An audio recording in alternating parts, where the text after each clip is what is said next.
I thought this one was going to lose, but I followed my process and took it anyway. Even though it wasn't a perfect setup, I decided to go with the Al Brooks motto, close is close enough. But I didn't feel good about it. Honestly, I never do. Not in my trades, and definitely not when people ask me what I've been doing lately.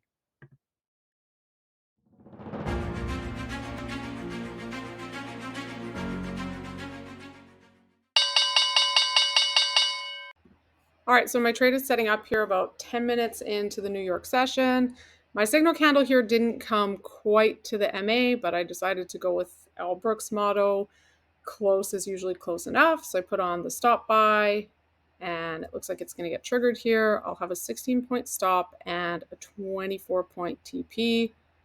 I didn't love this trade. I don't know why. I always think they're going to lose. So I just felt like, oh, it's going to lose. But move my stop, get my TP in place here, and then we'll see if I close it up.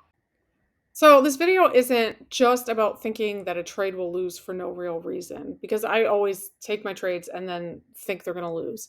It's also about feeling like a loser yourself when you don't have any obvious progress to show for your trading.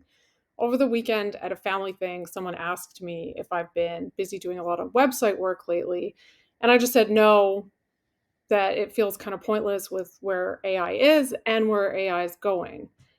And then it got quiet and I could just feel it, like everyone thinking, well, then what do you do with your time?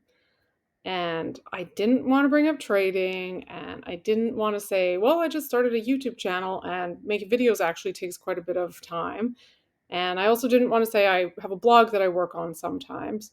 So I just left it because to them, I'm sure it all sounds like pretty flaky, pie in the sky kind of things that I'm working on.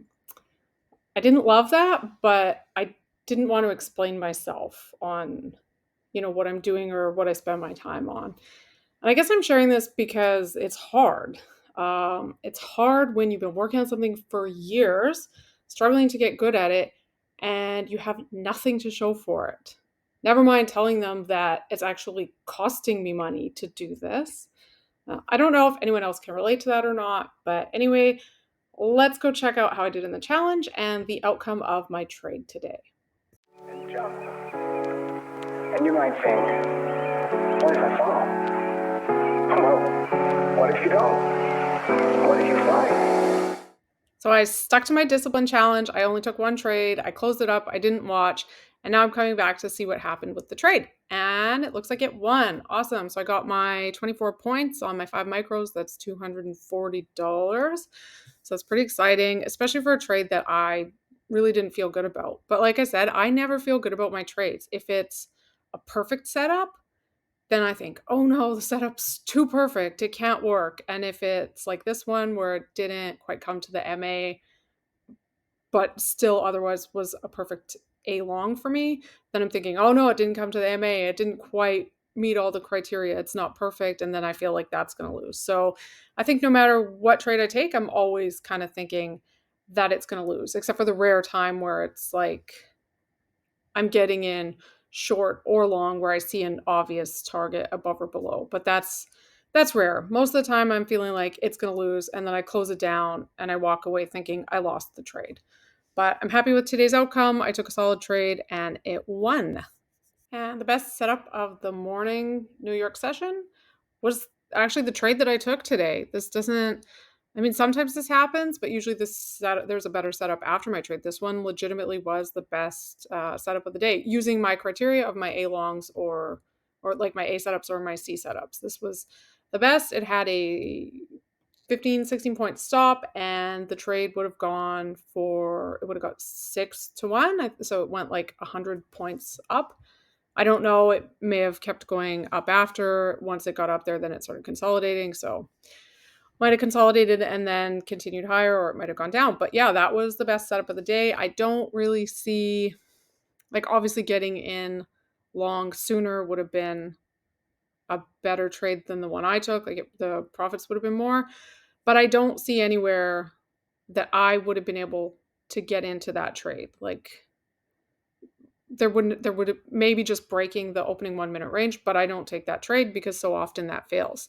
So if you see something, a better earlier entry on this one than what I took, definitely let me know in the comments. I'd love to hear if there would have been a way to get into this a little bit earlier.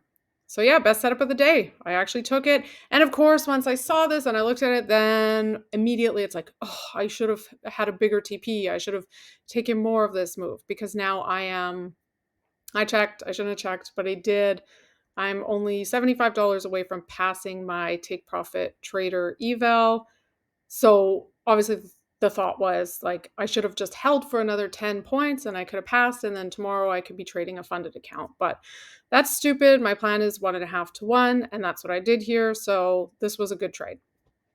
That does it for today. If you like the video, leave me a like, subscribe, comment, and join me on the challenge. If you think that this could help with your trading discipline or just getting you to follow your plan better or make your trading just less chaotic and emotional, join the challenge, do 1 trade a day with me, close it down, and don't watch your live trades. All right, awesome. I will see you tomorrow.